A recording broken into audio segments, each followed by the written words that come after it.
Bueno, muchas gracias. Antes que nada, quisiera mencionar que el trabajo que estoy realizando en este momento es como parte de mi tesis doctoral y se está haciendo un análisis de la crisis y reforma del sistema de educación superior de Ecuador.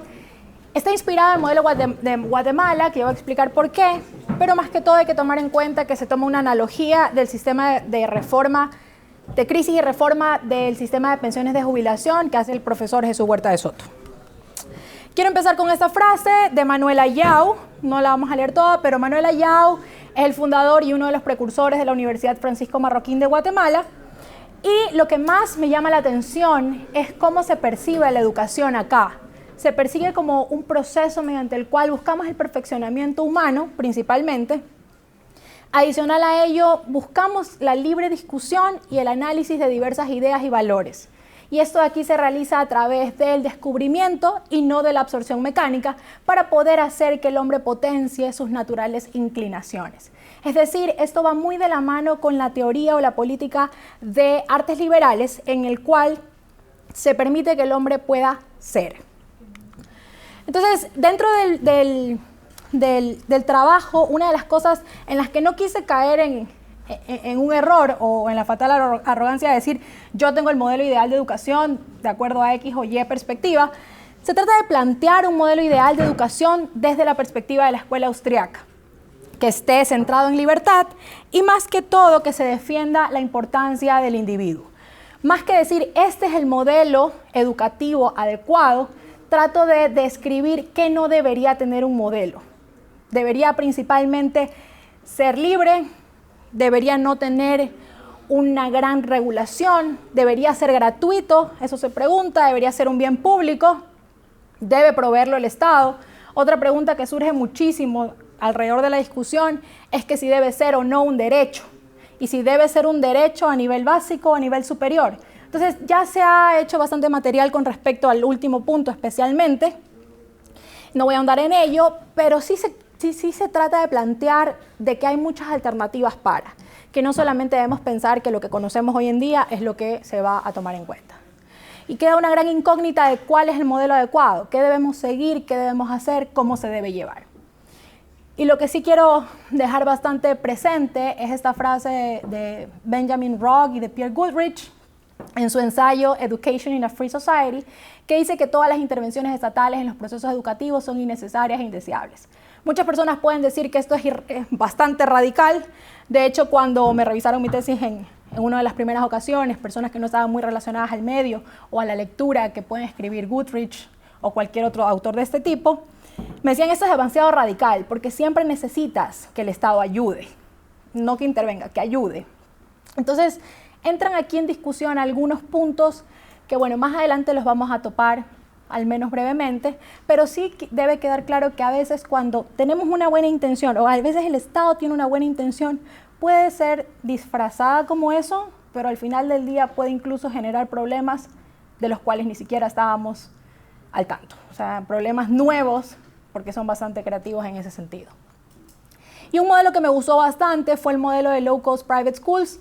No voy a entrar en ello, pero lo que sí quería que quede presente es que esto de aquí es una alternativa privada a un problema público, porque surge el problema de la provisión del servicio de educación y ciertos sectores, desde el sector privado, ciertas instituciones desde el sector privado, encuentran alternativas para poder proporcionar el servicio de una manera adecuada sin necesidad de acudir al sector público. Entonces, esto de aquí ha sido una alternativa maravillosa utilizada en India, utilizada en China. El profesor James Tully hace un estudio bastante exhaustivo y en América se ha utilizado el caso de Honduras, donde también ya se ha aplicado. Y bueno, aquí viene en juego algo importantísimo. ¿Cuánto dinero es adecuado para educación? ¿Cuánto debemos dar para educación? ¿Es mucho? ¿Es poco? Los que consideran mucho desde una palestra política pueden decir es poco o viceversa. Y una cosa importante, debemos saber que la libertad académica es un eje transversal. Y no solamente lo dicen autores que defienden la libertad, sino que también lo menciona la UNESCO. La UNESCO dice que la libertad de los profesores, estudiantes e instituciones académicas es sumamente importante. Entonces, esto aquí es algo clave que debemos también considerar en el análisis. Y para empezar con la postura, con la propuesta Se parte con el diagnóstico del problema. Y el problema que he considerado, que he identificado, es que el sistema de educación superior de Ecuador es sumamente regulado, es altamente regulado, y debido a esta alta regulación se ha llegado a la distorsión de esta buena intención. Y bueno, tenemos algunos problemas. Primero, problemas de tipo técnico. Ya sabemos que cuando un servicio se proporciona a través del Estado, tenemos doble gasto del sector público y desde el sector privado. Adicionalmente, tenemos el problema de la titulitis, que en Ecuador principalmente se hizo en los últimos 10 años, donde se aplicó el Plan Decenal de Educación Superior. Se trató que la gente aspire a la mayor cantidad de títulos posible. A pesar de esto, no tener concordancia con lo que el mercado laboral solicitaba. Adicional a ello, cuando hablamos del sector educativo, se solicitó, y esta medida no estaba aplicada, que todos los profesores en las universidades tuviesen un título de doctor. Y se daba un plazo de tiempo que era bastante corto para que puedan regularizar su situación actual, es decir, si tenían solamente un título de pregrado, si tenían una maestría, a un doctorado o tendrían que salir de la cátedra.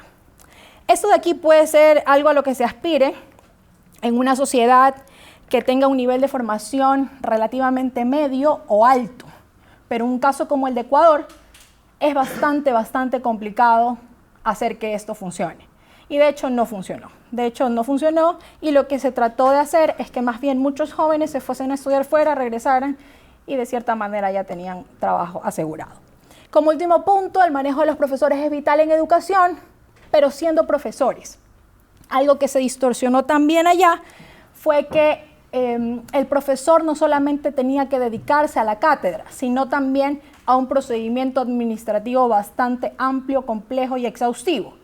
Entonces, los profesores que inicialmente se dedicaban únicamente a dar clases y a hacer los trámites relacionados, que eran mínimos, tuvieron que tener una carga horaria distribuida entre la cátedra y los procesos administrativos, que son bastante complejos y engorrosos. Con respecto a problemas éticos, se ha mencionado que, bueno, que se pretende manejar información que es asimétrica, de la cual no se tiene tanto conocimiento, porque como sabemos es dispersa y tal, y adicional a ello también se considera que el Estado puede saber mejor que los individuos qué estudiar, porque ellos pueden saber mejor qué necesita la sociedad, etc. El sistema es rígido y pretende igualar a los individuos. Aquí me quiero detener un poco, ya que se malentiende el principio de competencia. Se suele pensar que para que los individuos puedan competir, tienen que ser iguales. Y se los trata de poner en la misma medida, se les trata de equiparar capacidades y habilidades para que ellos puedan competir en igualdad de condiciones, para que pueda ser una competencia justa.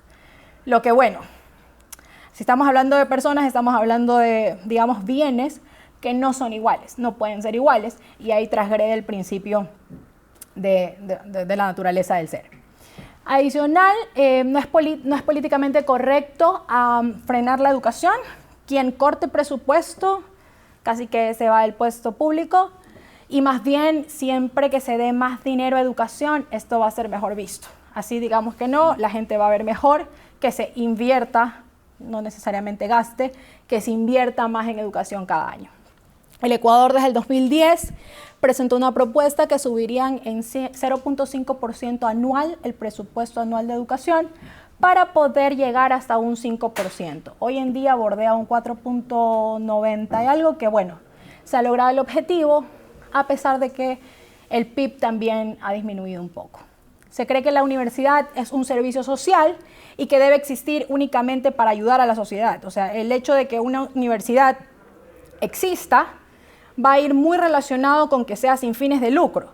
Si nosotros hablamos que una universidad funcionase como una organización o como una empresa que tiene pérdidas y resultados positivos o negativos, estamos hablando que las personas podrían malentender que no sean sin fines de lucro. O sea, ya lo ven muy mal, le ven una connotación negativa, solamente como algo que simplemente quiere realizar, obtener beneficios económicos. Y bueno, el adoctrinamiento, que es parte de la naturaleza. No podemos decir que alguien dé clase sin adoctrinar, porque es parte de su esencia, parte de lo que es. Sabemos que el ser humano es él y sus circunstancias. Finalmente, otros problemas son la distorsión de señales del mercado, y se decía o se justificaba que haya mucha intervención porque si no se daba luz verde para que haya cualquier tipo de universidad, universidades de garaje o como la quieran llamar. Y bueno, lo más importante aquí es la contraofensiva al poder político que podría ejercer una universidad. A veces da como miedo que una universidad pueda tener un rol tan protagónico. Y la propuesta que hago de reforma de Ecuador para tener un modelo similar al de Guatemala gira en torno a la libertad que tiene el sistema guatemalteco. En Guatemala, bueno, a veces la gente no sabe, incluso cuando yo hablo sobre este tema me dicen, ¿por qué Guatemala? Y ahí tengo que comenzar a explicar que porque tiene un sistema que, al contrario de Ecuador, no está para nada regulado en términos de que el Estado les dice qué hacer o qué no hacer. Una vez que se aprueba una universidad o la creación de una nueva universidad en Guatemala, privada, esta universidad puede autorregularse, autodirigirse, hacer todo lo que necesita de acuerdo a lo que ellos consideran oportuno. Y otra cosa importante, Guatemala tiene una universidad pública, que es la Universidad de San Carlos. Como digo, el modelo no es perfecto y esta universidad maneja el 5% del presupuesto anual. Entonces, aquí sí hay una cuestión que hace que el sistema guatemalteco también tenga que mejorar un poquito. Sin embargo, en Ecuador tenemos un sinnúmero de regulaciones que impiden que las universidades privadas puedan florecer. Aquí tengo las etapas de la reforma que se propone en el sector público y luego en el sector privado. Se trata que poco a poco, desde la etapa 1 a la etapa 4, se vaya haciendo que el sector público tenga cada vez menos, menos inherencia en cómo se maneja la educación. En Ecuador actualmente tenemos alrededor de 25 universidades privadas y un número muy similar en universidades públicas. Entonces, esto también nos da pie para que haya un sistema difícil de manejar.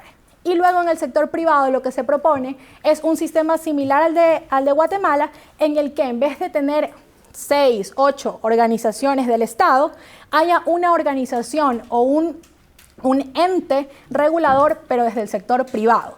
En Guatemala funciona que representantes de cada universidad hacen un consejo y ellos hacen las votaciones. ¿Problemas de esto? Bueno, principalmente que se pueda generar cárteles al momento de iniciar una nueva universidad y que en la propuesta anterior que se hablaba de vouchers no haya suficiente capacidad en el sector privado para poder solventar el sector público que se despejaría.